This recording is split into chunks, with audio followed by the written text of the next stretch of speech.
భోజనాలు అయితేనేమి, బెడ్షీట్లు అయితేనేమి, కండు పడాలు అయితేనేమి మనకు ఎన్నో విధాలుగా వాళ్ళు ఆ సంస్థ ద్వారా సహాయ సహకారాలు అందించున్నారు. ఇప్పుడు వాళ్ళ ఆ సంస్థ ద్వారా అంటే వీళ్ళు ఒక 10 మందికి ఒక గ్రూప్గా ఏర్పడి ఎవరైనా బర్త్డేలు, పుట్టినరోజులు, చనిపోయిన రోజులు ఉన్నప్పుడు వాళ్ళతో సంప్రదించి మనలాంటి ఆశ్రమాలు, మన ఆశ్రమం అయితేనేమి, కాజీపేట ఆశ్రమం అయితేనేమి, కాజీపేట దగ్గర ఉన్నటువంటి భూమాపల్లి ఆశ్రమం అయితేనేమి, చాపాడకాడు అయితేనేమి, ఇంకా మైదుకూరు టౌన్లో కూడా రోడ్ల మీద తిరుగుతూ ఉండేటువంటి వాళ్లకు, రోడ్ల మీద పండుకునేటువంటి వాళ్లకు వీళ్ళు 10 మందికి తెలియపరిచి ఆ సంస్థ ద్వారా మా అందరికి కూడా ఇట్లా సేవా కార్యక్రమాలు చేస్తుంటారు. అందులో భాగంగా మరి ఈ రోజు కూడా మైదుకూరుకు చెందినటువంటి దుర్గా రవికుమార్ గారు వర్ధంతి సందర్భంగా ఈరోజు మనకందరికీ కూడా భోజనాలు ఏర్పాటు చేయడం జరిగిందన్నమాట. చనిపోయినటువంటి దుర్గా రవికుమార్ గారి ఆత్మ నిత్య విషయాన్ని కలగాలని, కుటుంబ సభ్యులందరినీ కూడా దేవుడు దీవించాలని, ఆ కుటుంబంలో ఆయన లేని లోటును ఆ దేవుడు తీర్చాలని చెప్పేసి, అలాగే మరి ఆదరణ సేవా సంస్థ, ఆ సంస్థ కూడా ఇటువంటి మంచి సేవా కార్యక్రమాలు ఇంకా ముందు కూడా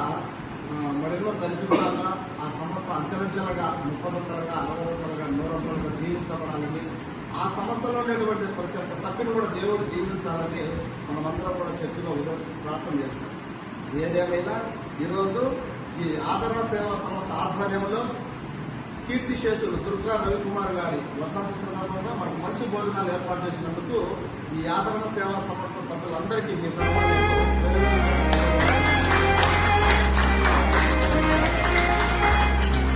వెలుగు చీకటిలోన తోడై నిలిచే నాన్న, వదిలేసావా నన్ను ఎడబాటునా,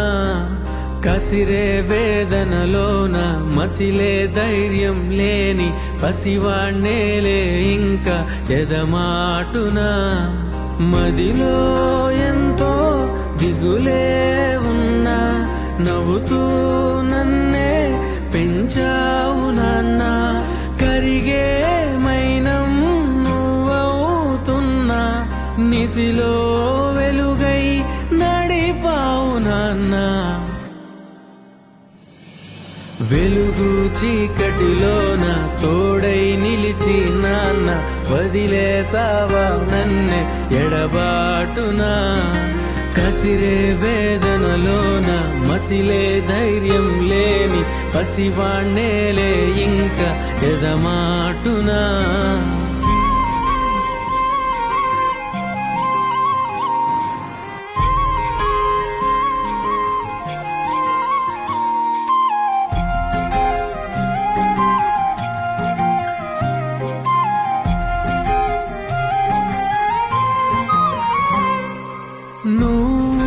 కరుణిస్తే కను తెరిచాను,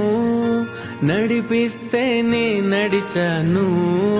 చూపిస్తే జగమెరిగాను, నువ్వు కథ చెబితే మై మరిచని, ఎదపైనే నిదురించానే, నీ కొడుకై తరించాను, నువ్వే